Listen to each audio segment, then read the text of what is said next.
From the European Parliament in Brussels, this is Raw Politics.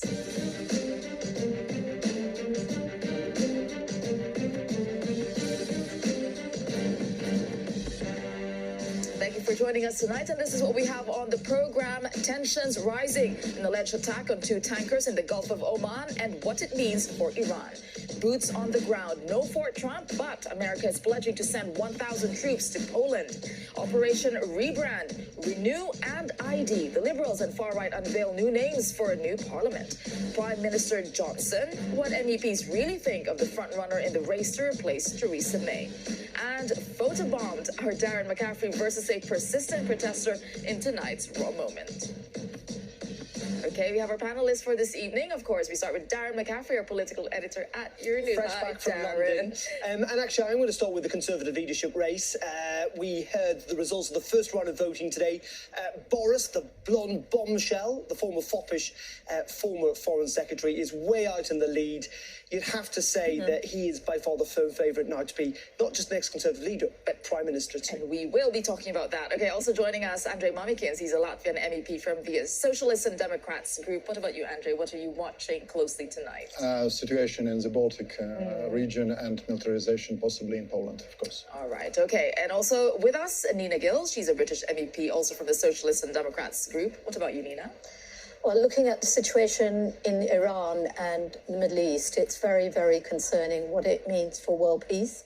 A lot of movement, actually, militarily. All right, that's exactly where we are beginning tonight with developing news in the Gulf of Oman, where 2 oil tankers were reportedly hit in a suspected attack. Now, these pictures now on your screen from Iranian broadcasters show one of the oil tankers on fire in the Sea of Oman. The cause of the incident is still unknown, but the charterer of one of the vessels said that it was, quote, suspected of being hit by a torpedo, end quote. Now, the U.S. Navy rushed to assist. All 44 crew members from both ships were evacuated and taken to the Iranian port of Jask. Now, Norwegian ship Front Altair and Japan's Kokuka Courageous were traveling through the Strait of Hormuz, the latter just 14 nautical miles from the Iranian coast, as according to BSM Ship Management. It is one of the world's most strategically important waterways, the Strait of Hormuz, with a fifth of the world's oil exports squeezing through the strait each day.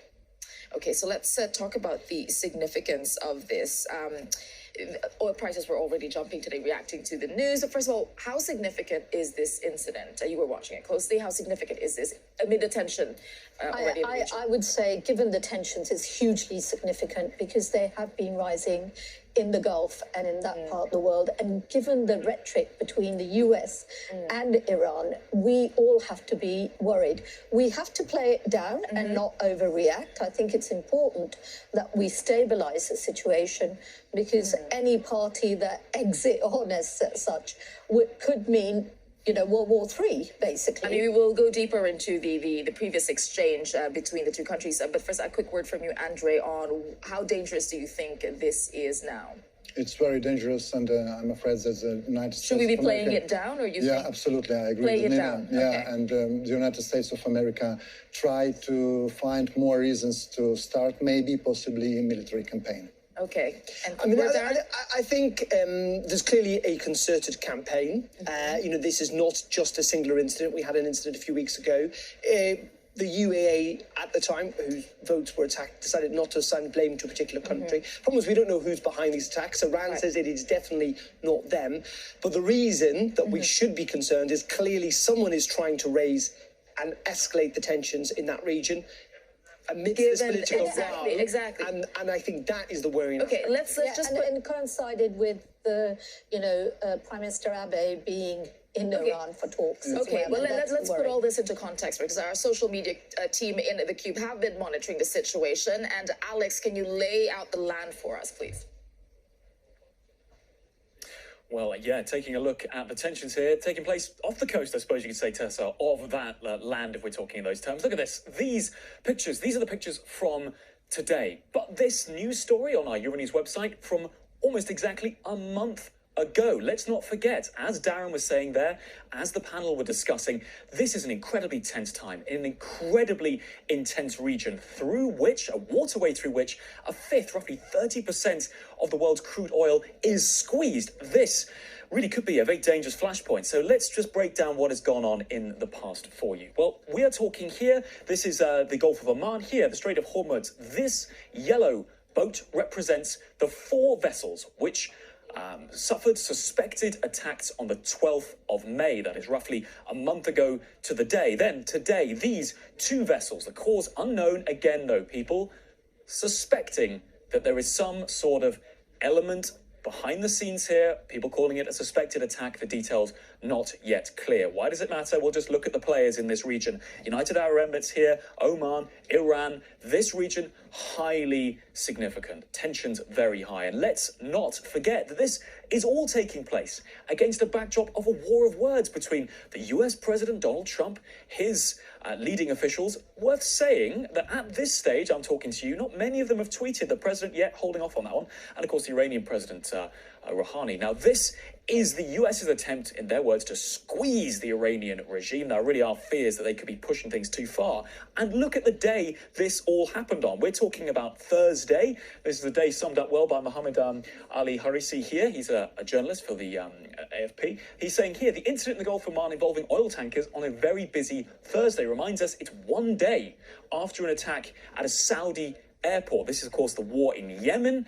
A lot of proxy fighting going on there, a hugely complicated situation there, but also just ahead of airstrikes on in the Yemeni capital as well.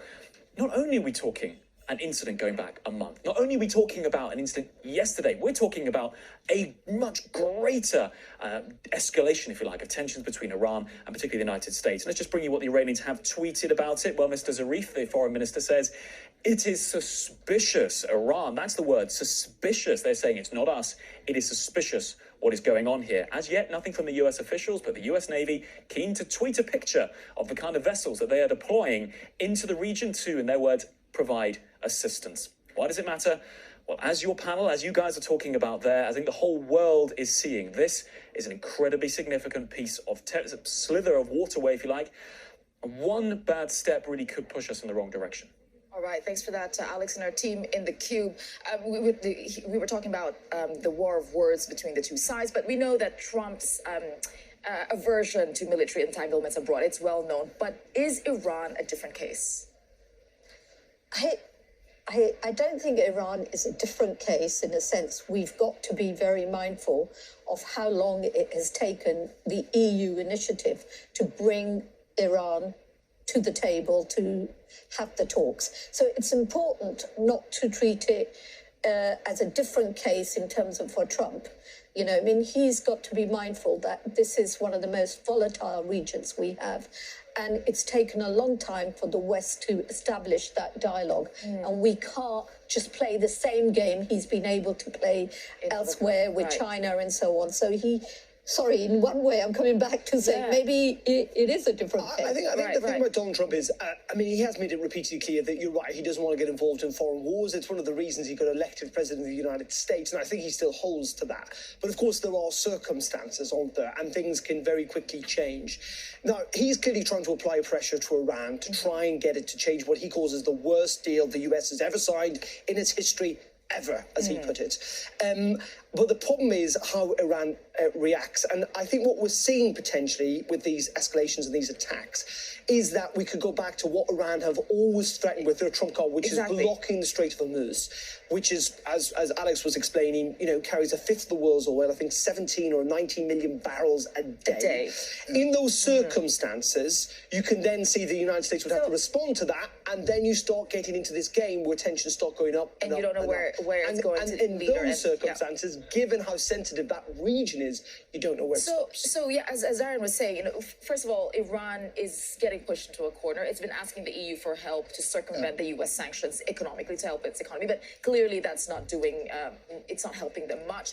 What incentive does Iran have to keep not proliferate or to keep not engaging in the nuclear activities that they used to be engaged in? What incentive do they have to keep their word? The Iranian nuclear deal was one of the most victories of the European diplomacy, and we, the Europeans, the European Union, we should try to keep Iran on the table and try to use all our diplomatic channel in dialogue with the United States of America, with Mr. Trump, because Trump has absolutely another purposes than now we have the European Union in the Gulf region in the case of Iran.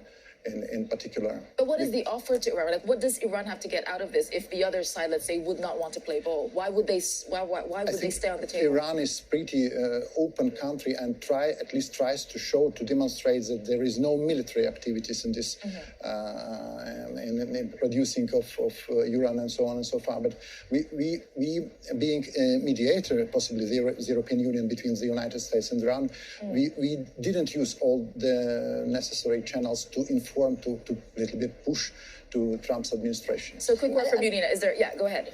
No, I was just going to say the important thing is that in terms of JCPOA, that it wasn't Iran who broke it. It was the US. And most of Europe is with Iran on this, right? I mean, we're all being bullied by US in terms of trade sanctions, in terms of our industry to kind of play the US game. But the important thing is that Europe has still been trying to say, well, it wasn't Iran who. The question is, though, if the EU has. But also, just to defend the United clout. States slightly here, is that they have repeatedly said, we want to have negotiations with Iran, we want to talk to Iran. And so far, is Iran saying, no, we don't want to talk to you? Okay, all right. Let's leave it at that for now. Let's turn to Poland, another country where there's a lot of geopolitical tensions, if you will say, or happenings there, which will receive 1,000 extra troops from the United States. Now, that announcement comes as Donald Trump welcomed the Polish President Andrzej Duda to the White House, and the two leaders signed a new defense agreement and marked it with a rare flyover of an F-35 fighter jet. And Trump says that Poland will pay for the cost of the additional deployment, with the Polish leaders offering to name the temporary base Fort Trump. Well, the troops could be moved from Germany, a country Trump has criticized for not meeting its NATO spending targets. The two leaders stressed the need for protection against Russia. Poland has really built up a great country. They get hurt, unfortunately, too often, right? Too often.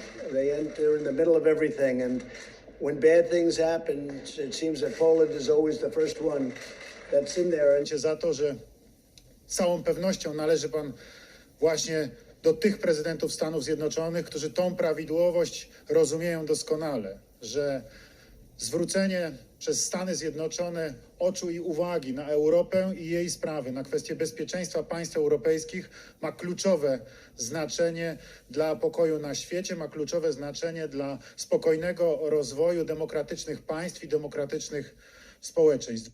Well, for more analysis on this, I'm joined by Pavel Markovic from Warsaw, who is an analyst at the Polish Institute of International Affairs. Thanks for joining us on the program. So what is at the heart of Poland's enthusiasm, it seems, to cozy up to the United States? Well, thank you for having me. I think what's at the heart of the matter is increasing security and deterrence in East Central Europe and the NATO eastern flank. This has been one of the main issues since Russia's aggression on Ukraine, since Russia's aggression on Georgia, as well as Russia using its non-force methods such as cyber attacks on the Baltic countries, that has shown the necessity to strengthen the eastern flank of NATO. Okay, well, does it not have faith in its European allies if Russia, if it's, trying to protect itself against what they see as Russian aggression? Why not turn to your European partners? Why buy jets from the United States? Why not from the French? So why is that it has to go to the U.S.? Well, I think one of the factors is that Poland wants to strengthen as well its transatlantic ties, and through buying U.S. arms or weapons, is trying to do so. But it's also showing, whether it's buying from the U.S. or from other European countries, that it's very, very serious about its protection, about protecting East Central Europe. That it's not just looking for NATO to do its job, but it's also contributing to NATO and actually ready to pay into the fund, ready to purchase arms, ready to invest.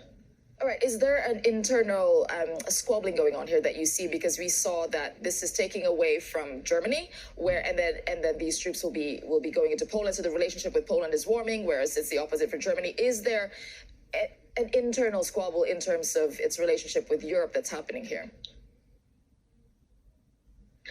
That'll yet to be seen once all the real terms start to take effect of the joint declaration. I think what needs to be highlighted here is the fact that Poland, as I mentioned, is someone that's been paying into the fund, the NATO fund, for quite some time. Since 2015, it's been reaching the 2% goal, and quite simply speaking, Poland wants to gain the membership that it's paying for, and that's one of the issues at the heart of this matter, is taking advantage of building a strong relationship with the United States in order to strengthen the eastern flank and the Central European and Baltic states. And also basically getting its money's worth. That's your point there. All right, thank you very much for joining us on the program on that for some insight. Okay, let's get right to it. So why? Why do you think, you were watching this closely, why is Poland cozying up? Yes, we see the Russian threat as they see it, but why to the United States? Because paradoxically, we, Latvia, Lithuania, Estonia, and Poland, and other 10 countries joined NATO in 2004, we still feel ourselves unsafe. Why? We're spending more and more for security and defense, but we're still unsafe. We're still asking Mr. Trump and in particular Polish government for more troops, 1,000 troops, we have heard. Another thing, this is not will of the Polish people. This is a point and a crucial point for Polish conservative government. For example, if we socialists could have. What's the will of the Polish people in this sense? I think militarization of the region and additional troops of the ordinary people, because it will be provoking Russia. Absolutely, it is a story about how the West provokes Russia. Okay. And Poland has to pay for the base. Yeah, absolutely. Yeah, absolutely. It's the 2 billion. I think is just the base. You don't. There's other things that you have to pay costs that you have to pay for. So, what do you think of this? Let's make sure that we recognise that NATO backs this move. Right. And it's not as many as the Polish government was actually asking for. Right. And I think, the EU is steadily building up more reserves, but we're not there yet in terms of being able to help and assist. And it's quite clear what happened in Crimea, that we need to have some sort of deterrent here. So it is a minuscule amount that the US is putting there. But I agree with Andrei that actually the Polish people would want something different. They are concerned about having a big military base. So is that why Trump stopped short of having more troops and having an actual base, because there is the provocation of Russia? Well, also it would be in contravention of what was described as a political agreement, not a treaty. I think, wasn't it? Indeed, which was signed between the two countries, suggesting that you couldn't have permanent bases in places like Poland. I mean, from the Trump position and kind of the Polish government position, this is kind of a slam dunk that works for both of them. Clearly, they get NATO troops, American troops on the soil to head off the perceived threat from Russia. For Donald Trump, it means that he can appeal to some European leaders who actually quite like him, especially in the United States. There aren't many of them, so he appeals to one side. Interesting that Prime Minister Duda has been there shopping for allies twice in less than a year, which I think is pretty extraordinary for a Polish premier. And in addition to that, of course, Donald Trump also gets to give Germany a slap in the face, right? Which he has made it clear he doesn't like Germany's position, not least of all on NATO spending. And in respect, of course, Angela Merkel has made it also clear that she's not a big fan of Donald Trump. So for all sorts of reasons, this is like almost an win-win for everyone. story. Okay. Yeah. What about just a quick question on the buying of planes? Because this is also like a power play. Does it risk offending EU partners when Poland is getting funding? I think no, because it's but first of all, it's a question of how to assist to the military economy of the United States. And the winner is the United States. And so it's okay. You don't see any problem. I don't see problem in general, but looking at the whole situation, this is. I'm repeating. This is story of provocation. Russia. Okay. Go ahead, Nina.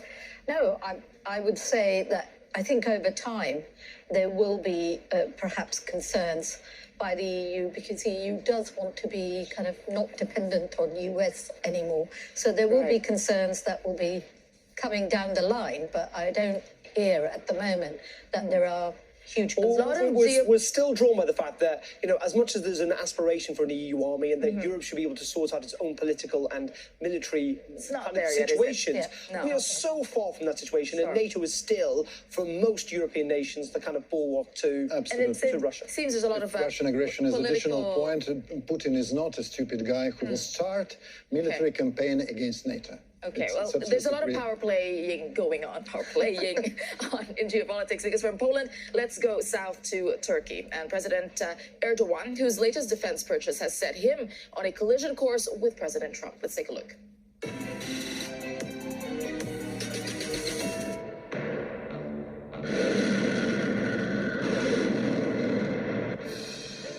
A fiery row ignites at the heart of the NATO alliance, and it's all over this piece of kit.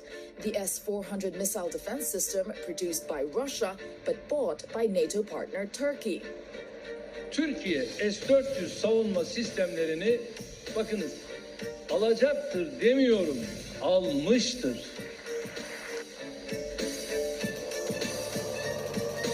A long-threatened deal which has angered the United States,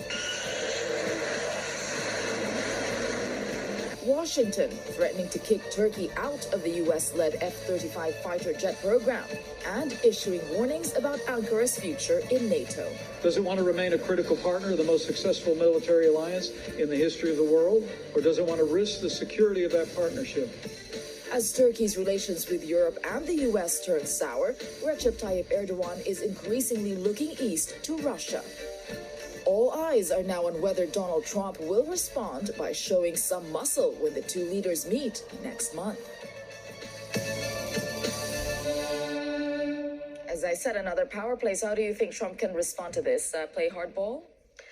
Well, I'm sure he will, but I think for the EU it's quite concerning. I mean, clearly when accession talks were frozen, there was going to be implications of that, and this is clearly it. And we've poured millions and millions of euros in supporting Turkey, and now Turkey turns towards Russia, Something else which to is think a about. real What problem. Okay, 10 seconds. What Trump is doing now, he says to Turkey, not go to this supermarket for the same goods, Right. go to that.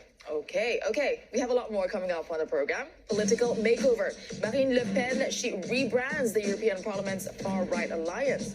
Plus, lights, camera, photobomb. Our very own political editor is the star of today's Raw Moment. Do stay with us.